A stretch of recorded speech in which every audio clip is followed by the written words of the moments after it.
அதிமுக பலவீனமாக இருக்குது. ஓபிஎஸ் போயிட்டார், சசிகலா போயிடுச்சு, டிடிவி போயிட்டார், செங்கோட்டையன் சைலண்ட் ஆகிட்டார். இதையெல்லாம் முறியடிக்கணும்னா என்ன பண்ணணும்?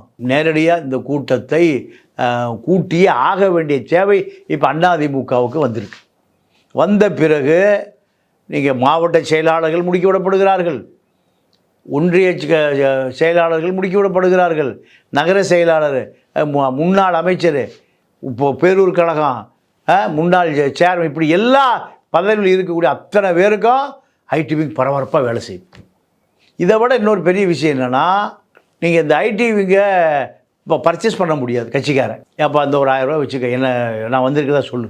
ஏன்னா ஜெயலலிதா உயிரோடு இருக்கிற பொழுது ஒரு மாவட்டத்துக்கு நீங்கள் ஒரு மிகப்பெரிய உளவு பிரிவு இருக்கும். ஒருத்தர் எம்எல்ஏ சீட்டுக்கு கேட்குறாருன்னா அந்த எம்எல்ஏ உடைய பயோடாட்டா என்னென்னு யார் எடுத்து கொடுப்பா?